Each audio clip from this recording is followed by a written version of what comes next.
Something that is important for us to see about our beliefs is that we can be just as self-serving in our beliefs as anything else.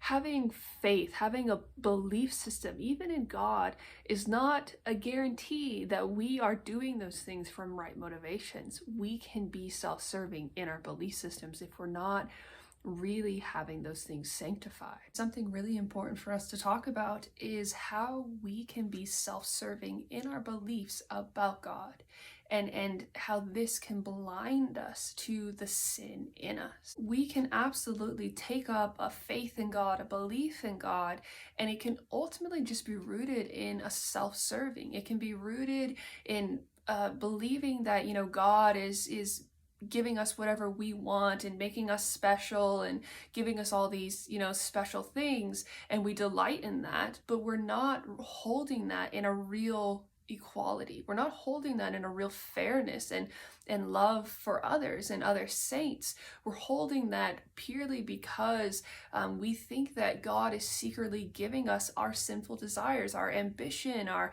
conceits, those types of things.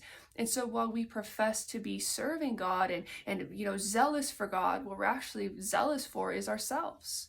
The second way that we can be self-serving is that we aren't doing the actual hard work of understanding God in a real, reasonable way, of really fighting and contending to know the mind of God, to understand God within life and reality, and to, have that substance from doing that hard work. Instead, we choose easier answers. And this is a huge problem in the church where we're not thinking, we're not really going through the process of understanding God. And I think partly this is because people are so afraid that if they really step out and they really, take the talent that God has given them and they risk it, they risk this talent to produce more, that they're going to lose their faith. But because we live in a day where we're so afraid of losing our faith. But the opposite of this is that you're not working. You're burying your talent in the ground, and you're not going on, and you're not growing in the things of God. And instead, we choose easier answers and taking boxed up theology, boxed up doctrine, and just living and dying to that, and never really reading the Word of God, and never really looking around you and assessing the fruit of your life and assessing how things are interacting with other people in this world, is a lovelessness. It's a deep lovelessness for God, and it's a deep lovelessness for our neighbor, because taking easier answers over simplified truths is a way to serve yourself.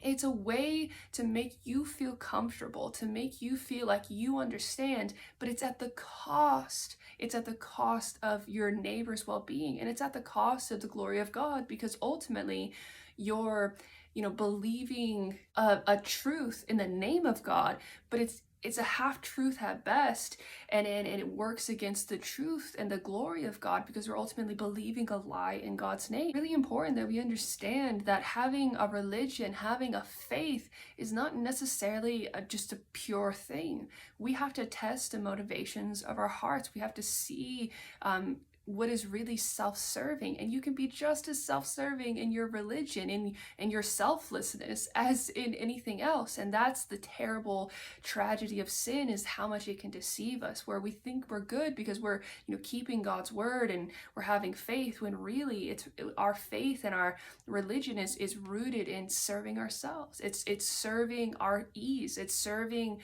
our ambition, it's serving whatever selfish desires that we have.